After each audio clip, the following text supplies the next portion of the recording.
Hello, everybody, and welcome back to the Blood, Sweat, and Fears podcast. We are doing episode 13 now, back in November. I am joined by, not Alan J. I'm joined by the wonderful Darren Connell again, because Alan J is sadly ill with the Rona. I don't know how he got it.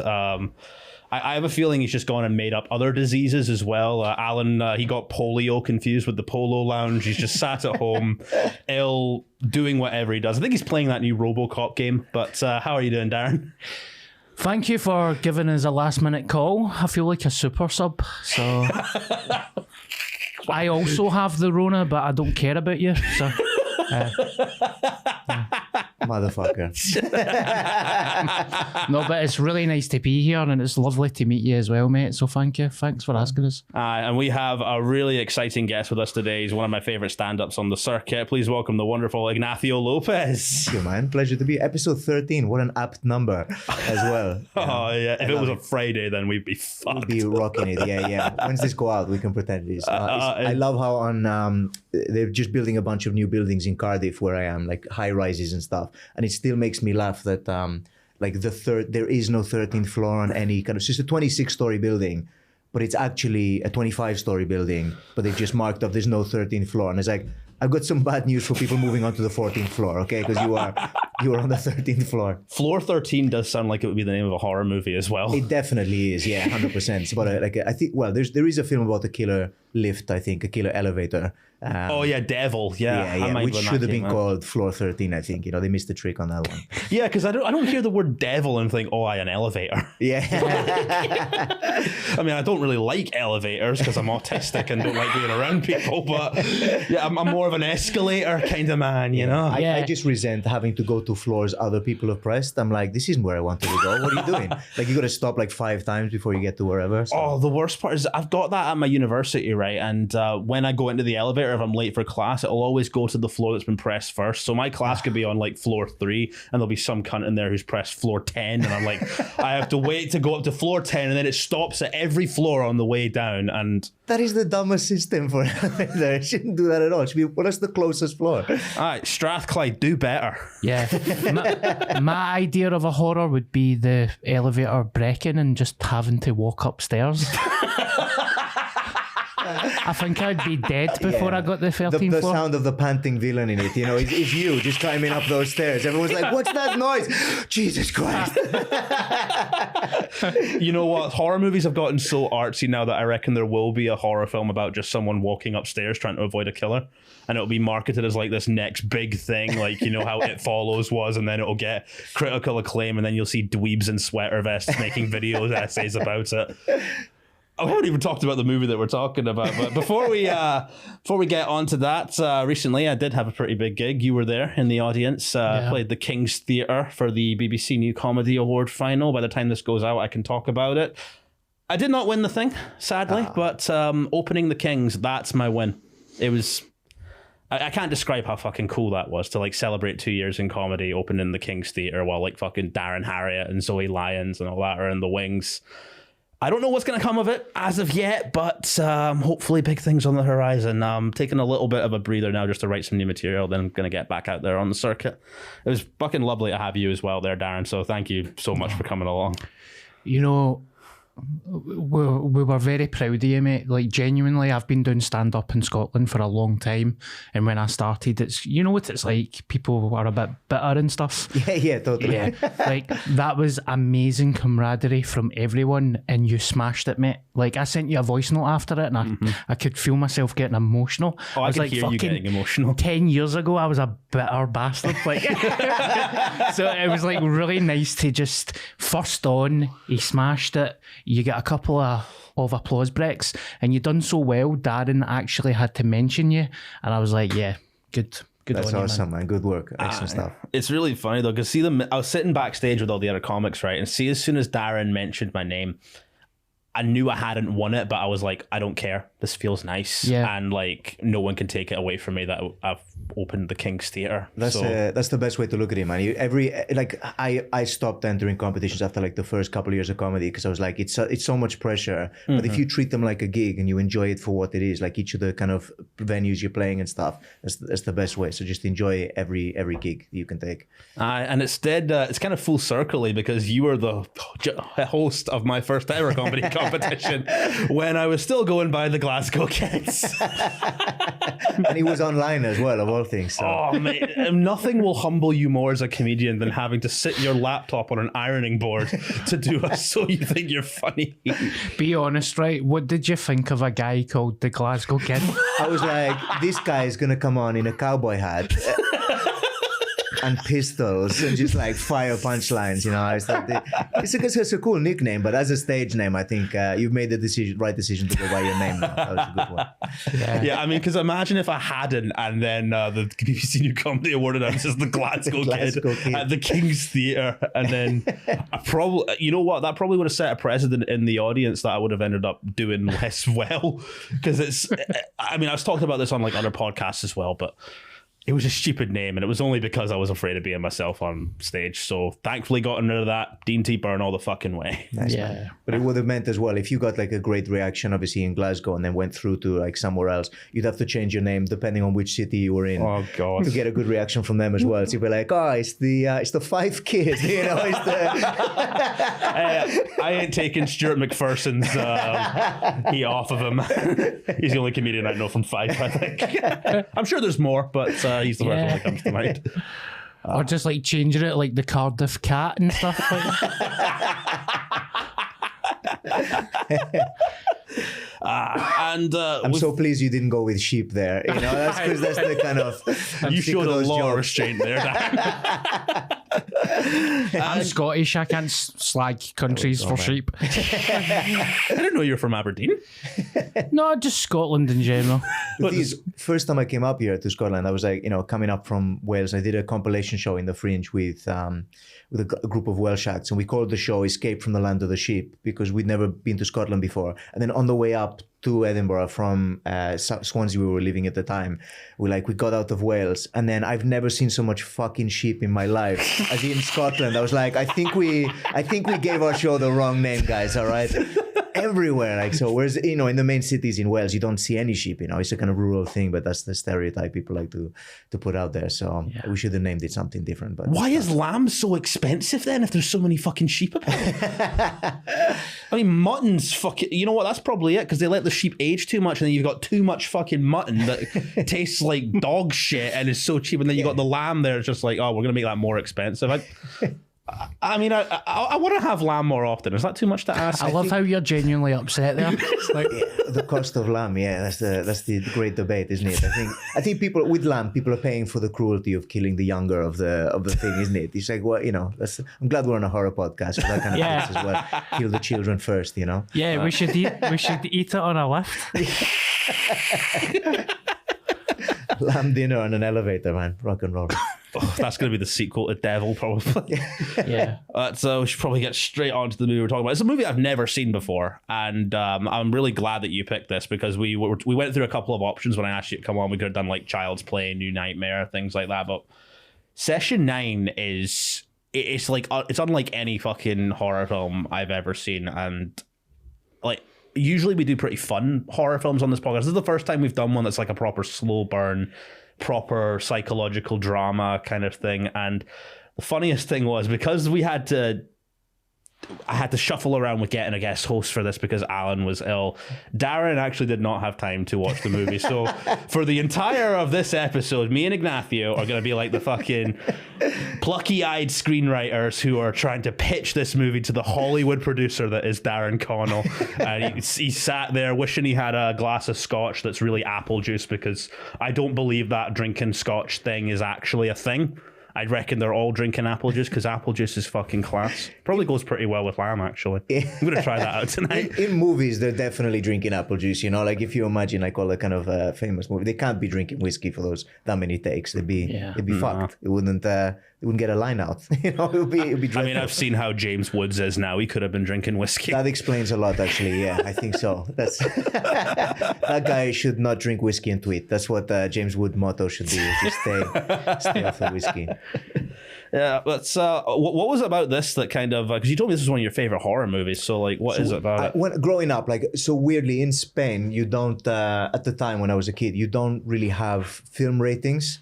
So there aren't really like classifications for stuff like in the cinemas or whatever. It's kind of like just a recommended age. At least it was when I was a kid. So my mother would take me in to see like a Friday the 13th movie in the cinema when I was like 3-4 years of age, and I loved that stuff.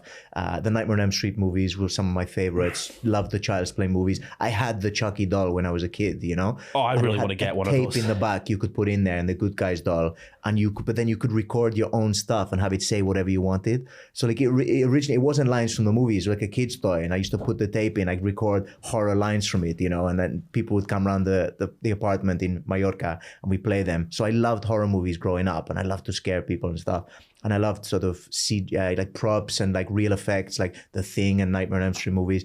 But then when I came to the UK and I found out as a teenager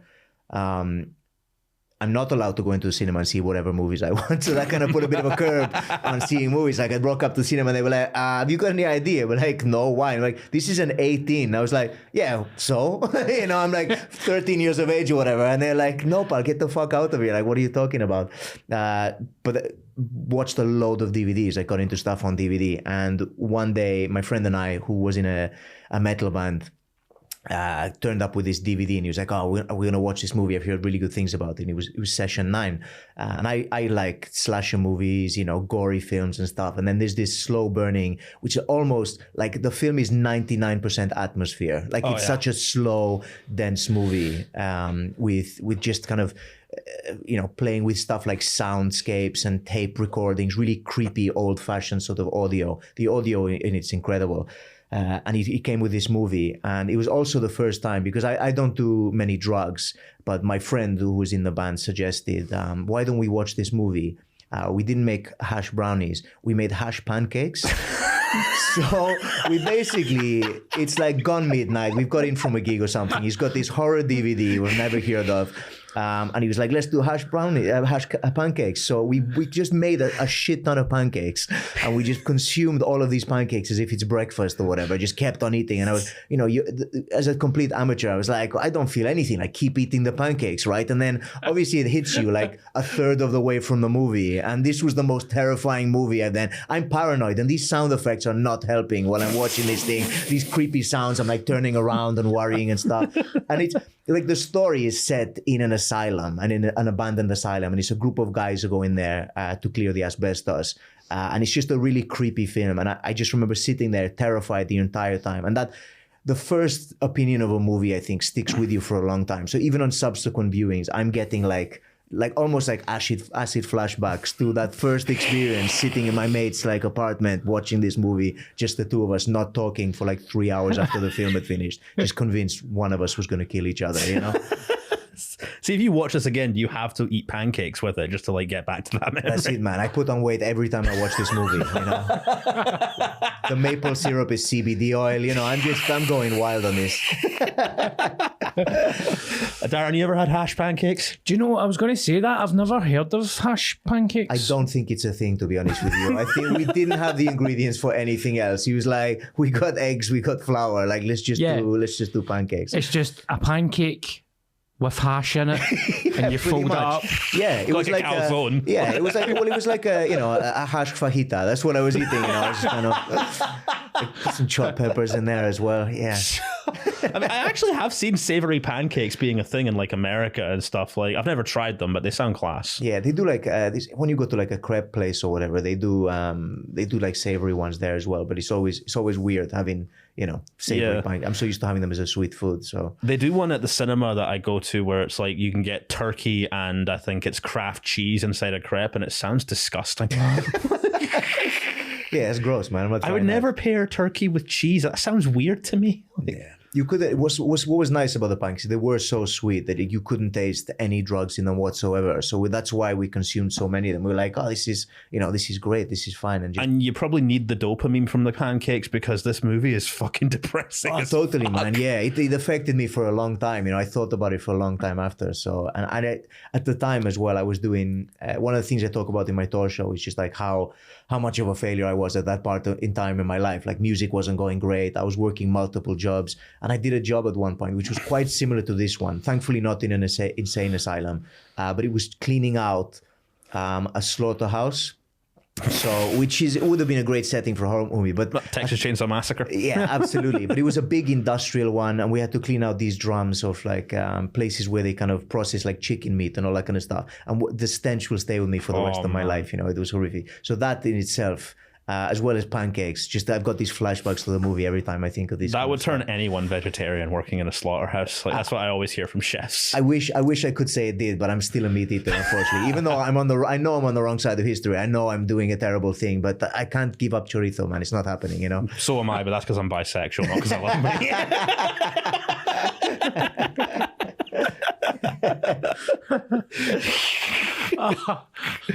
But have you read the premise for the movie? Do you know what the premise Yes. is? Do you know, I was oddly surprised that I haven't seen it because, like, It seemed like I thought it was going to be something that you had like seen before. yeah, but I love horror movies. I love movies in general, and I'm the type of guy that just goes to the cinema and I'll just walk in and watch what's on instead of kind of looking for what's on. And I've seen your tweets. You've been walking out a lot lately. Yes. Oh, yeah.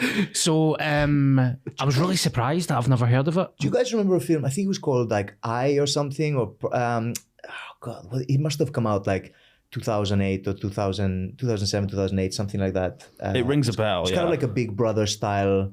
Like, yeah, I think I watched that when I was a kid, and I've tried to like wipe it from my memory since because it probably affected me pretty hard. So I was working in a cinema at the time, and when that movie came out, I remember somebody came in and the ushered a family with kids into the wrong screen, and they went in to see that film.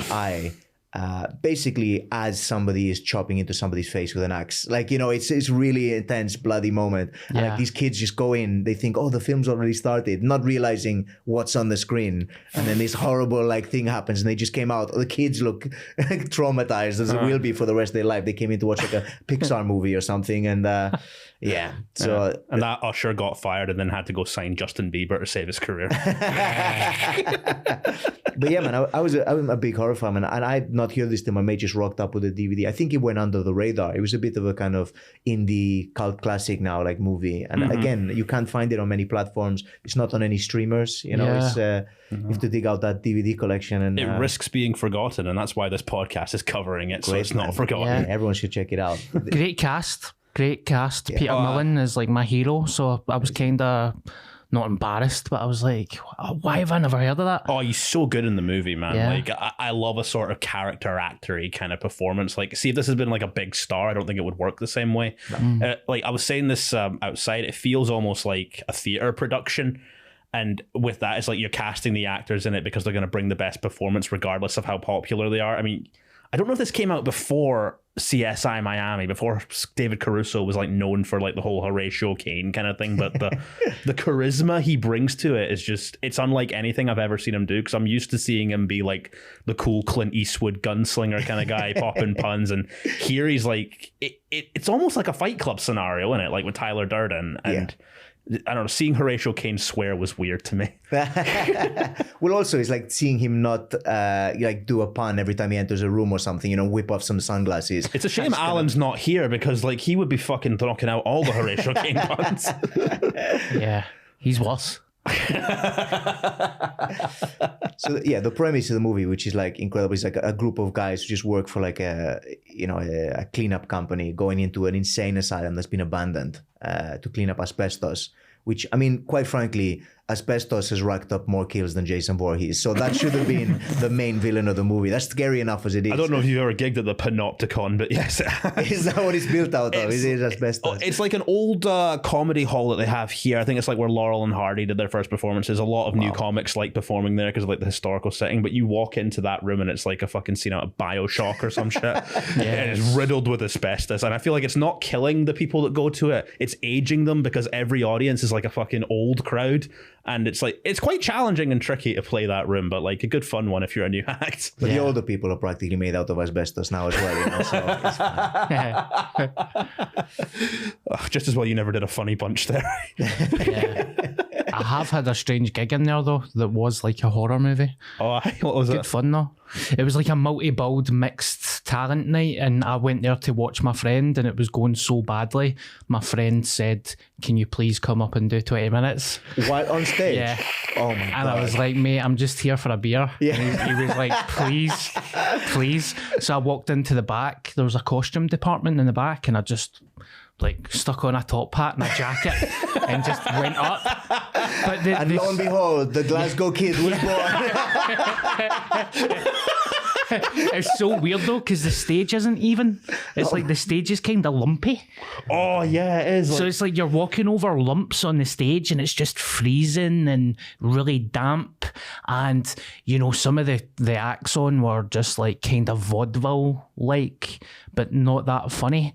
Okay. So, and there was a magician as well that was just like really homophobic, but it was like homophobic magician. J.K. Rowling got it from there. Yeah. It was like 1960s homophobic. Like, you sound like James Cagney and you're saying these horrible, horrendous things. Made it my top of the world. I'm homophobic. I was like, oh, that shit. But his best trick was he made his career disappear. That's what he did.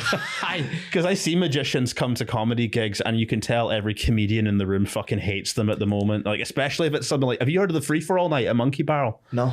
It's like, so it's like a gong show without the gong, essentially. And like as many acts as you want can sign up. There's usually 2 hosts. It can run to like 1 a.m. And literally the entire audience is just the comedians waiting to get on. And then their name gets pulled out of the hat. It's like, oh, we have this guy and it's a magician. And he goes on, forgets his trick, and then it's just sort of stumbling through the rest of the 5 minutes. And I would recommend people go to it if they want an insane night out. Okay. But when you're a comedian there watching it, you're just like, fuck, I've got to follow this cunt. At least you're honest. Yeah. I mean, go to like a burlesque or a cabaret night. People will like you there. A comedy club, no one's going to like you unless you're like Jerry Sadowitz or something like that. Yeah. Oh, that reminds me, there was a belly dancer there as well. Oh, Jesus. And she was fatter than me. Now, like, I'm not fat shaming people because I know that I'm chubby, right? But see, if you're a belly dancer, like, you have to be able to belly dance. You know? Was this just like when you go to a night out and then your mate takes his top off and it's just running around? Like, it was kind of like that. So I was, is that a belly dancer? Is it just a fat person lifting their top up? I'm not too sure. But there is a great deal of physicality that goes into belly dancing. So you do need a level of like fitness and sort of skill to be able to pull that off. So yeah. But I think one of the issues with like one of these sort of like an open mic night or whatever is you get people who are just really not capable of doing what they're supposed to be doing. I think the only acceptable form of magic at something like that is shit magic, like super shit magic going wrong. Somebody trying open mic magic, 100%. I fucking hate magicians, all right? But I would pay good money to see magic go wrong. Like, I love that shit, you know? If it's like done well and like the joke is that it goes wrong, this guy clearly just forgot how to do his trick. Dreadful, is it? Oh, okay. Nah. Yeah. I mean, I've never seen stage magic done well. I just remember watching that Chris Angel Mind Freak shit when I was a kid and then realizing that's all just done with like cameras and props and shit. So it's not as fun anymore. What's funny is like you see, so I've done like quite a fair few gigs on cruise ships, and like every time you're on a cruise ship, typically I'll be the only comic on the ship. You'll have like a magician on or a couple of magicians.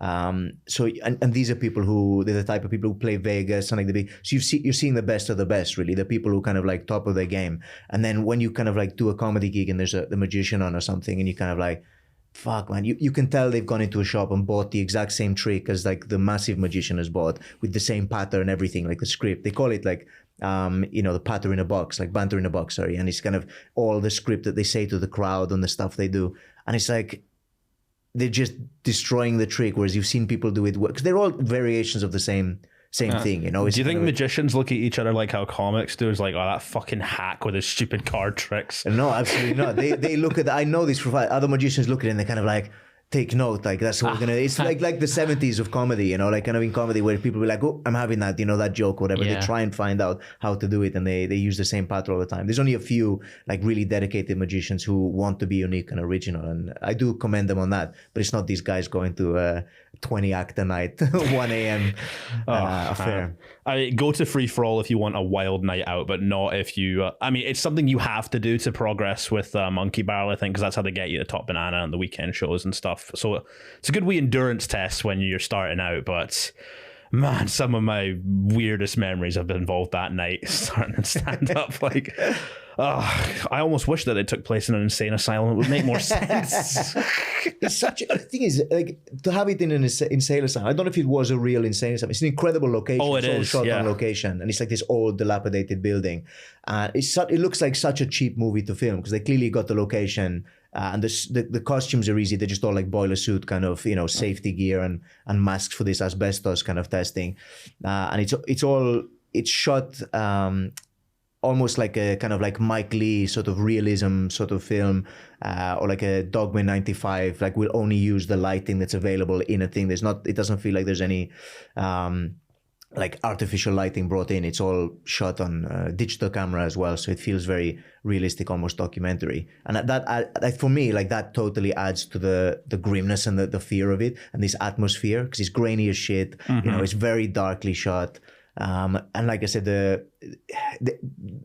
basically, one of the characters discovers a room with tapes from the patients that were in this insane asylum and starts listening to it. And this becomes like one of the soundtracks of the movie, is these old-fashioned tapes, like, running. And when you kind of stretch an audio tape, old school, like people know, like if they're in the old people who remember, like, playing music on tapes in their car or whatever, when something kind of like gets stretched and like a song goes slowly for a moment, like all of that kind of stuff, like welcome to the Hotel California, it just makes it creepy as shit, Yeah. So like putting that on like just simple like therapists talking to their patients and stuff just makes it so much more, creepy and gravitas and that thing. So that's what's happened with the film. That's why it stuck with me. Every time I hear that sort of sound effect now.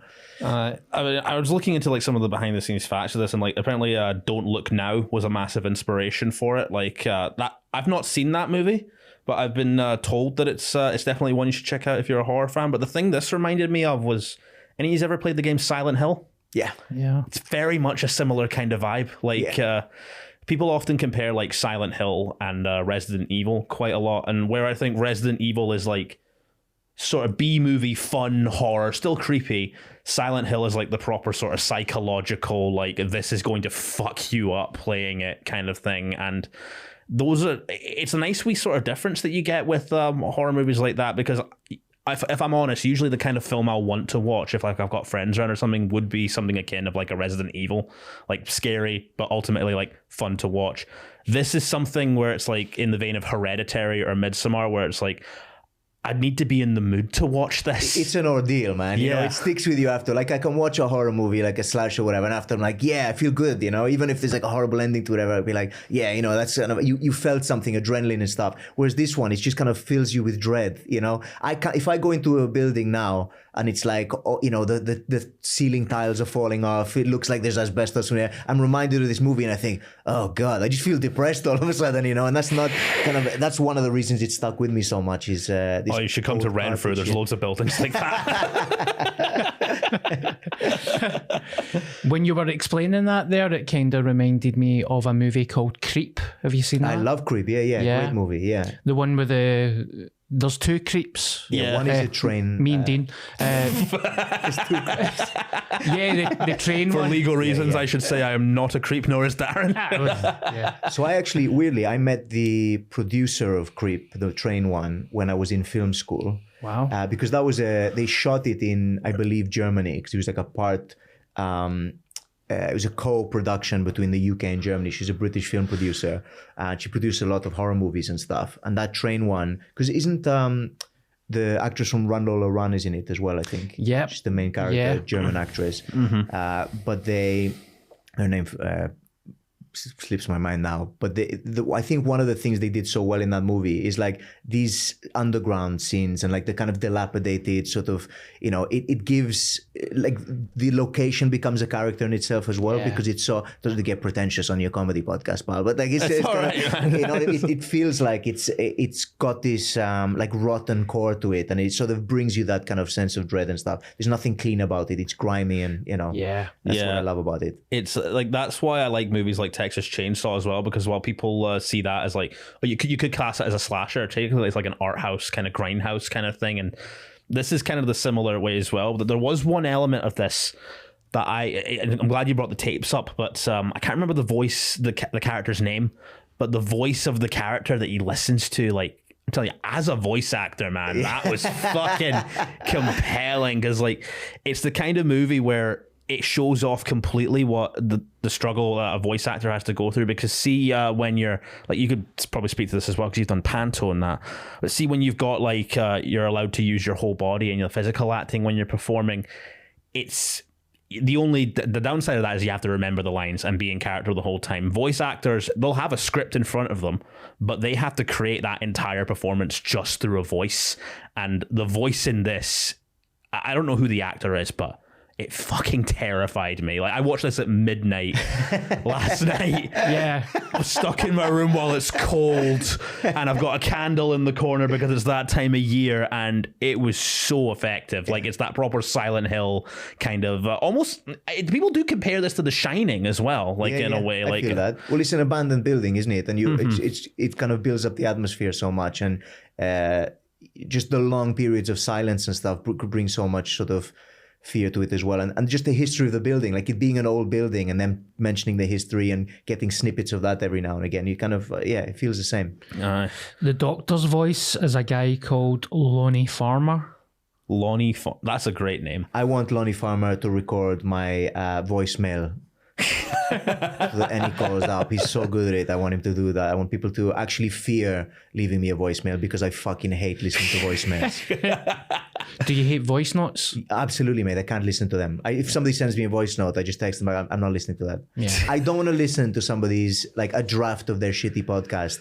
You know what I mean? Like, just get to the fucking point, cut out all the ums and ahs. People just, as soon as they start, they're like, well, it's just easier, isn't it? Yeah, for you. Because you can just talk rather than typing. Just talk on and on and on. I got to listen to this thing. And I know you can play it at different speeds. So there's a bit of a kind of, session 9 element to that as well. You can kind of like speed it up, slow it down. But I hate listening to them. I just write it down nice and succinct so I can read it in my own time. I don't have to put on fucking headphones on public transport. I can just look at it.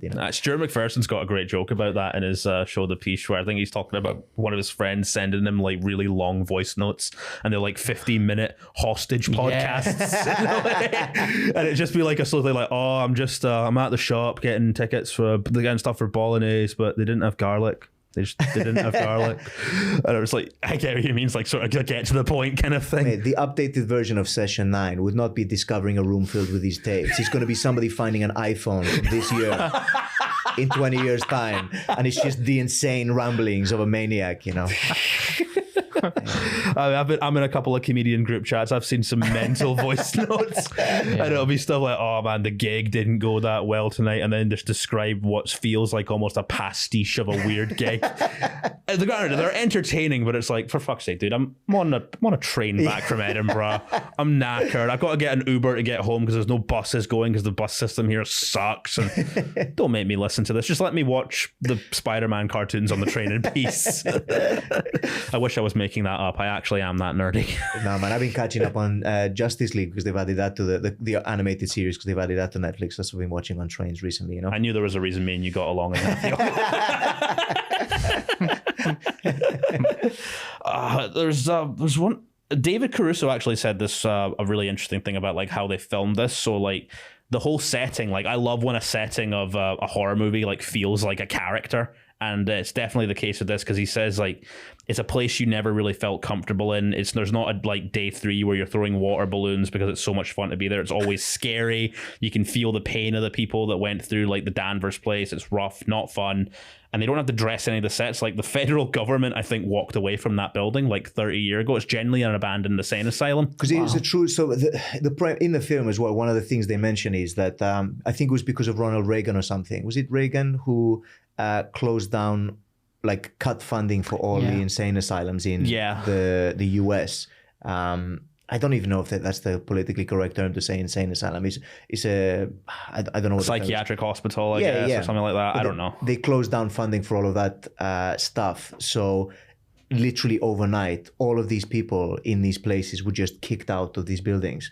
So one of the ideas of the film is that like people who were kicked out of this building, are they returning to this building even years later? These people who suffered from, psychiatric issues and sort of problems and that. So that's one of the things you're trying to figure out for the whole movie is like, is it people coming into the building? Is that one of the things, them returning? So we normally do spoilers on this podcast, but since we're pitching it to you, should we talk about how it ends? Yeah, do spoilers. I don't mind. I'll still watch it. Yeah, because it ended in a way that just left like this really sort of unsettling feeling in my stomach. So like the main character who what's the guy's name again? The Scottish dude? Peter Mullen. You feel so hard from him in this film, and like he's gone through like all this really bad stuff with like his wife and his daughter dying, and like he describes this moment where she accidentally poured boiling pasta water over him, which is painful, not gonna lie. I've worked in the kitchen, it's fucking terrible. It's even worse when it's boiling oil. But at the end you find out that because it builds up that there's this like shadowy figure running around, and they think like, oh, is it a demon, is it a ghost, is it one of the patients that's still there? You find out it's him, and it's like sort of a Fight Club kind of thing. And not only that, he actually killed his wife and daughter after a fit of rage. Oh, wow. And I said this on the Wikipedia, I can't remember if they mentioned it, but also killed their family dog, which made me quite sad. I had to go hug my dog Chalky after that for a good 20 minutes. That always happens when I see a dog die in a horror movie. I'm glad Jaws keeps it off screen, but then they kill the kid and like 2 minutes later, and I'm equally as fucking sad. Well, it's kind of it's killing I think an animal or a child. It's shortcut for like pure evil, really. I think if you put that in a movie, it's kind of like a really easy way to just show like, look, this is how, like, this is a trauma, this is a horrible person or evil or stuff. And it's because he's practically got split personality. He's not quite aware of this. So like you said, the Tyler Durden thing, like the kind of spin at the end, because you are sympathizing with him through the whole movie, and then you realize, oh shit, it's him, he's the one who's done all of this thing. And because he's treating the burns as well, they're showing it, and that's kind of like a gross moment as well, because he's got these burns on his on his legs and hand and stuff like that. And it's just it's all of these kind of creepy elements of like, it's not gore, it's not a gory film, but you think about it more, I think, and you just imagine the pain and the kind of physical moment of it. And it's that Jaws effect. It leaves more to the imagination, because like they don't show the shark for most of Jaws, and it's only as scary as your mind thinks it is. And then when it turns into an adventure film at the end, that's when you see the shark, and it feels like proper adventure story stuff. The end of this, though, where it's like, because there's a character in this who you're designed to fucking hate. I think he's played by Josh Lucas. His name is Hank. Yeah. Gambling addict. He's got a stupid fucking beard. He looks like... he looks like fucking everyone trying to dress like Kurt Russell in the 80s. But he has like a really... I can't remember if he dies, but the reveal of him, like he's always like... He's using like a lobotomy pick, apparently, to like break into the asylum and steal all this like valuable gold and stuff, because he's a fucking scumbag. And then at the end you see him just with this lobotomy pick just stuck in his eye. But it's sticking out. It's so far into his head, like it's clearly into his brain. Like it's just so messed up when you finally see it, because he's walking around like a maniac as well, like thinking, is it him, is he the killer, because he's wandering around muttering to himself and stuff. It's like, what's happened? Like, I don't understand. Has he snapped? And then you realize, no, the lobotomy pin is in his brain. Wow. And he's just he's dying. Like there's no coming back from that, you know. Yeah, there's it doesn't really wrap up with a nice little bow like a lot of horror movies. It's going to be one that sticks. It feels like a nightmare. Yeah. It's almost like that creepypasta kind of thing where like have you ever seen those creepypasta stories like Jeff the Killer and like Russian Sleep Experiment? They're designed to like keep you up at night. Yeah. Essentially, this I could imagine if someone was reading this as like an audiobook, it would fit in perfectly with those kind of things. In fact, I mean I know a lot of like horror video games have taken this kind of concept as well. I would love to see someone come and do something else with this story. Like I think there's more to explore in that sort of asylum. It could even be like, the way they could spin off so many things from this, because like every inch of that asylum has history and a story, you know, and like you said, they shot it in this real building that was, you know, used as an institution. They could be a story in a different room. Like they've discovered the tapes of this one character, which is a narrative, a story told like earlier. There's obviously going to be other tapes and stuff there, other stories, other people who have to go into the building. Maybe CSI could rock up and try and solve the kind of like lobotomy pin in this guy's head, and he could finally come on and play himself and whip the glasses off and kind of like, you know, I don't know. I don't know what he would say though. Fuck, I wish Alan was here. Yeah, it could be like Asylum, more like your eyes fucked. I don't know. There's a reason I don't write that kind of stuff, you know. It's, well, we could bring it on to true or false now. I've got some really fun ones for this, actually. So basically, I'll just read this out. You just have to decide whether you think it's true or false. And we always keep score for this, but I don't know. We'll find out who wins eventually. All right, so first one is, the film unit only ever used a small percentage of the building as most of it was off limits as it was unsafe. I mean, you haven't seen this, but that has to be true. That is... I would say true as well. That is true. Yeah. Okay. I'm surprised they were able to film in the places they were able to film. You know, it all looks unsafe. All right, next up we got David Caruso's character cost the film an extra $50,000 in production as he couldn't resist punning it up, similar to his character in Horatio Caine, the CSI franchise. I wish that was true. That's definitely false. There's no way he was playing around on camera. It's definitely false, but I thought we might get a little bit of a true in there because I mind Michael Keaton spent most of Spider-Man Homecoming set time running around and telling Tom Holland that he was Batman. So actors have done it. Like, yeah. Okay, behind the tunnel with the rubber gloves, the cast and crew signed the wall. Brad Anderson wrote, "We did as best as we could." Oh, mate, I'm glad there's a pun mentioned. I really hope that's true. I'm going to say true. I love that. That's as close as we're getting to a CSI pun, I think. If you say true, I need to go with false then. Well, Ignacio, you're correct. That was true. Incredible. Well done, Brad Anderson. That is, to be honest, that elevates the film beyond anything I ever thought of it previously, is this pun that they've written after the production. We did as best as could. Yeah. All the cast will die in like 5 years now. Oh, yeah, it's like that sort of curse thing, like Poltergeist and like this. I think what was it? The Exorcist had a cursed production as well. Yeah, I'm surprised this didn't have one. Like there would have been reports of it, but I don't know how much money it made. So maybe that only exists for movies that make a lot of money. Yeah. The curse in this one is people's actual bank account. All right, they're not generating any money. All right, I got two more here. So in order to achieve the effect on the scene where the room had to be engulfed in darkness when the fella's like running down the road, one of my favorite scenes from the movie, by the way, that was fucking terrifying. They had to use a light timer, but for one shot it didn't work, and Brad Anderson admitted to hearing spooky voices and a chill going up his spine as though the set was actually haunted. Those, the people who kind of like go and check out, like do ghost tours or like check out ghost hunters, like those kind of people. Those dweebs. Yeah, those, those losers. They should be watching Justice League on trains back from gigs, shouldn't they? They're wasting their time in an insane asylum, No, it's, they always kind of like report these sounds and stuff like that. I think it's something that your brain can do to you when you're in those situations. I do believe that Brad probably experienced that, whether it's reality or not. So I'm going to go with true. Darren? False. It was false. I made that up, but mostly so I could mention that scene with that kid running through the hall and it's slowly getting dark because he's afraid of the dark in the movie. Like that sounds like something obvious that you should do, but the way they do it is so effective. It's incredibly well done. Yeah, it's because he keeps going on about it, right? she's got everything's so well set up and so like long played out that when if stuff eventually happens, but the way with the lights going off.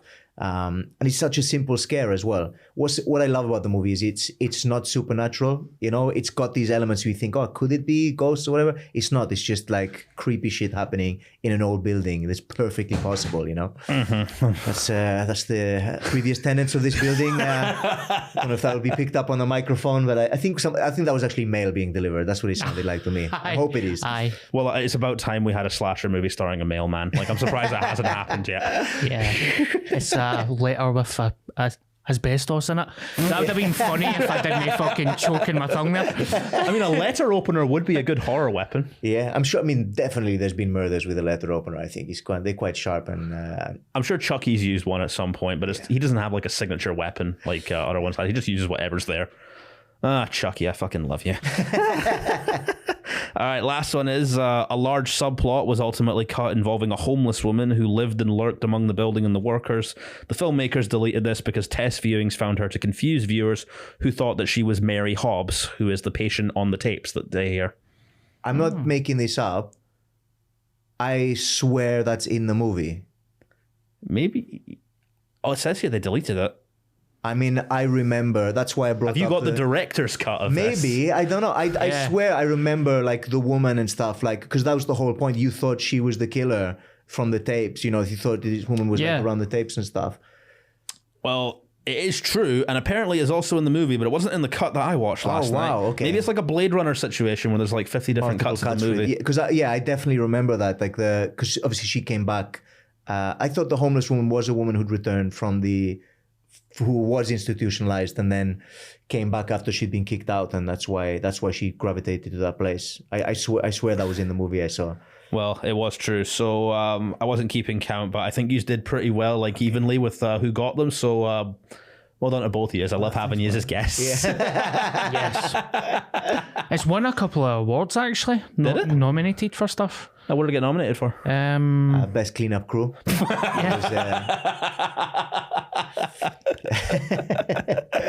Won the stunt award just for every human being in there, just walking around the building that is dilapidated and could collapse on them at any point in time. Maybe it's why David Caruso only stuck to TV after this, because like he's like, I'm not going back to one of those fucking sets.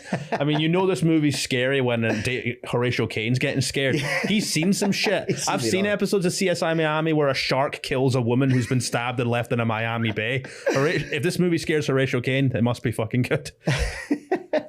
She was stabbed, left in the bay, and a shark ate her. Talk about bad luck, man. You're bleeding out anyway. It's like, oh, great, a shark, you know. What's next? Tetanus from the fucking wound. I remember being really excited watching it on CSI when I was a kid, because I was like, oh, they're going to do like a Jaws kind of episode. And it's like, oh, no, the shark's not the killer. Someone else killed her. Fuck, I thought there was going to be like Jaws, but on TV. Fucking boo to you, CSI writers. I don't mind saying that because I watched CSI Cyber and it was fucking awful. Was it? I've not gone that far. That's like the sort of latest one where they've tried to modernize it by looking at cybercrime, and it just doesn't work. Because like most of the killers are like the prom king and queen, and I'm like, this feels like I'm watching Fillmore on Disney Channel. I think one of the problems with CSI, especially why it doesn't work anymore, is because like the actual solving of crimes is so boring and monotonous that they have to try and make it exciting, like with some of the so like if you speak to anyone who's a forensic pathologist, you know, they're kind of like, yeah, it's the least realistic thing ever, you know, the way they, you know, zoom in. Like it's one of the cliches now, zoom in, like enhance. It's like, no, you can't enhance that footage. It's just you're going into, it's just going to get pixelated to shit. Like that's what you're looking at there. Also, people are more interested in delving into the minds of the killers now, I think, in TV. That's why that Dahmer thing was so fucking popular. Yeah, I think that it kind of makes a cyclical kind of like thing all the time. We saw a lot of that in like in the 70s when a lot of the serial killers, when they started kind of coining these terms for serial killers and stuff. And you know, I think it'd be really fun actually. Like, and I hope they do this in one of the Scream movies. Actually, see if they were to like within that do a movie like about Billy Loomis, but like in the style of the Dahmer movie, where it's like really well put together, avant-garde. You've got like David Fincher directing it or some shit. You know what? Fuck it. You could do that with the other slasher killers. I want to see the avant-garde Freddy Krueger movie where it's Logan style and it's just him on his last dream and Robert Englund's like doing it for one last paycheck. Yeah. There is rumors that he's going to come back and play Freddy again. There's. I hope it happens, because it's like Brad Dourif as Chucky. Like, the remake of Child's Play is bad when Mark Hamill couldn't save it. Yeah. It's like that's his role, same way Robert Englund is Fred. Like you mentioned, like getting ID'd at the movies. The only time I've ever been ID'd for the movies, thankfully, was the Nightmare on Elm Street remake when I was about 13. Okay. They wouldn't let me in to go see it, and then they were saving you. Yeah, they were saving me because right after I just went to the video store and got the copy of the original and watched that instead. Great. Amazing, yeah. Because that was the last Elm Street film, wasn't it? Yeah, it's like 13 years ago. Yeah. So we're due a new thing with Freddy. Like, absolutely, yeah. We're getting a Jason Voorhees series. We've got a Chucky series. We've got Scream coming back. It's only a matter of time before it happens, I reckon. Yeah. I think there's so many things they could tackle with the Nightmare on Elm Street thing as well that I think, because it started getting a bit repetitive. It's the same movie every now and again. I think there's lots of stuff. I think maybe they could... bunch of guys could go and clean up the asbestos in the boiler rooms of the old high school or something, and find some tapes. Well, the best Nightmare on Elm Street movie was the one set in the asylum. Shout out for Dream Warriors. It's fucking class. It is incredible. Yeah. All right. Such a good movie. Well, I think that's more or less gonna get us to the wrap up stage, and we have a section on this, Ignacio, that I've been looking forward to saying to when we get pro comedians on. I love seeing the reaction to this. But our rating system is called Big Pumpkins. Okay. Because our pal Peter Bell, friend of the show, who has been on a few times, his nickname is Big Pumpkin. Why? Because we were at an open mic gig in Paisley, and I was wearing a Smashing Pumpkins t-shirt. This mental guy comes up to us, like it's Paisley, you get loads of them. He goes up, hey, I'm a big... He was going to say, I'm a big Pumpkins fan, but he left far too big a gap between Pumpkins and fan. I'm a big pumpkin. And then Kyle turns to Peter and goes, that could be your nickname. And now it is. What's the worst nickname, Big Pumpkin or the Glasgow Kid? We'll let the viewers decide. But because of that, we say, how many Big Pumpkins are we going to give session 9? Out of how many? I say 5. Out of 5 Big Pumpkins. We're talking these are pretty big pumpkins as well. This is like, the kind of farm competitions they have and stuff. No, I'm gonna give session 9 5 big pumpkins. 5 sure. big pumpkins. Yeah. You're gonna need a massive wheelbarrow for these pumpkins, I'm telling you. I hope they re-release it on Blu-ray or something, and they put that on the thing as like a fringe poster kind of thing. I'm gonna go 4.5 out of 5. I usually don't immediately go for stuff like this, but I think for what it's setting out to do, it's a very effective, like, psychological thriller. Reminded me of Silent Hill. Got me even more excited to get the Silent Hill 2 remake on New Year's Day. That's how I'll be celebrating New Year's, by fucking scaring myself with Pyramid Head and not looking for fireworks, or trying to cook a goose like I did in 2019, which ended terribly. Darren, you didn't actually get to see the thing, but so we can't really ask you to give a Big Pumpkins rating. Wait a minute. You can't just say you tried to cook a fucking goose and then just go on like nothing happened. Have you hung out with me? I say weird shit out of context all the time. How did this happen? Flamethrower. Well, I thought, you know what? I thought I've never cooked a goose while before. It's flying by. Yeah, so I just roasted a goose for New Year's because I thought it would be fun, and then my fucking roasting tray is too small, so it was like just overloading with fucking fat, and my oven's never been the same. Oh wow. My mum hates me now. So this was in Scotland you did this? Yes. Yeah. For the bells you tried to cook a goose. Okay. We're all taking ecstasy. He's eating fucking hash pancakes. You're cooking a goose. You're destroying an oven. Should clarify, I'm not a posho. I just like being creative in the kitchen. A hash goose. That'll be what I'll do in this year. Can you make sure you put a disclaimer at the start of the podcast for people that there's going to be spoilers, and to watch session 9 before listening to this, if they are going to? Oh yeah, we always do spoilers on the show anyway, cool. Okay, so it's fine. But I think I'll more or less wrap us up. Ignacio, thank you so much for coming on, man. It was an absolute pleasure to have you. Darren, thank you for stepping in for Alan. It was nice to get through one of these episodes without a whole Human Centipede reference for once. Yes. Are you going to watch session 9? Yes, I am. It sounds fantastic. I love Peter Mullen. I love horror movies. So I will get to it. And I'll let you know what I think. When you do watch it, let me know if it's got the homeless woman in it, because I want to know. I hope I didn't just imagine that, you know, or that You've somehow Mandela affected it. Yeah, totally. Yeah. And of course, Darren, you've got another funny bunch coming up. You want to tell us a little bit about that? Yes, I run a monthly night at Blackfriars called Darren Connell and the Funny Bunch. I'm the host and I book comedians. Feel free to add me on Facebook if you like my stuff. And who's on the lineup for this upcoming one? Because this was coming out beforehand. Des Clark is closing. We've got Roscoe opening. Mm-hmm. Higgins in the middle. Oh, my boy Piercy Higgins, friend of the show. He was on here talking about Hostel. Yep. All right, great. Do you know Rory? Rory Spence, yeah. Yep. Yeah. Boy Rory wears a suit, got long hair. Yeah. And then December, I've got Larry Dean closing as well. If you're ever passing through, mate, you're more than welcome. Thanks, Paul. Yeah, always welcome. Yeah, cheers. So that's it. Excellent. And Ignacio, of course, you've got your show at the Stand tonight. Unfortunately, we cannot plug it here because it will have happened by the time that this goes out. But are you planning to film it or anything, or like? Yeah. So I mean, I'm constantly on tour, so people can go to comedylopez.com and see where I'm performing. But also, we're going to be shooting it in London. In sort of towards the end of this month for release next year sometime. So if you follow the website, join the mailing list, etc., you can see it. And if you are as much of a nerd as me, then I think people are going to appreciate that. It's about my love of the band Nine Inch Nails. Yeah. So you don't have to have seen Nine Inch Nails or even like them or know of their music to appreciate the show, because I'm pretty funny about everything, so it doesn't matter, you know. I love your confidence. I saw the show at the Fringe, and it's a very funny show. Actually, when I try and pitch it to other comedians, it's just a show about someone saving up to go see Nine Inch Nails. How do you get an hour out of that? And you fucking did. And it's so funny. It's so likable. It's one of my favorite memories of the Fringe this year. Thank you, man. I really appreciate that. Are there tickets on the door for tonight? If I might actually pop down. I'll slot you on the door, man. Don't worry about it. I'll sort you out. Class. And, yeah. And if you're free as well, are you gigging or you tonight? I'm actually, do you know, I would love to come, but genuinely, I'm going to see 50 Cent tonight at the On the Hydro. way? Oh, cool, man. All right. So- Well, that's fair. He's not in town very often. Yeah. He's not in town very often, is he? So, or I would have loved to. No sweat. Yeah, well, if you come in tonight, man, you get it's just a 90-minute version of the show now. It's very different to what it was like in the Fringe. So Class. Excellent. It was a great show. Once again, thank you so much for coming on. And as always, actually, I forgot to plug your socials. Where can people find you guys? You go first.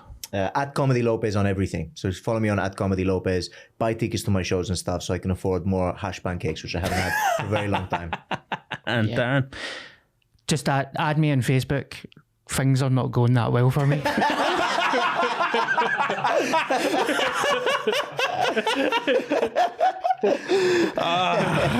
And you can find me at Dean T. Byrne, BEIRNE, on Twitter, TikTok, Instagram. You can follow the pod at BS Fears Pod pretty much everywhere else. We're going to start putting out more clips, and we've got some amazing guests booked for our Christmas episodes that I am so fucking excited about. And you can probably go check out my set on BBC iPlayer for the Kings Now. Oh, here we go. I was, I didn't even go out and do jokes. I just went out and cooked a goose and got a round of applause.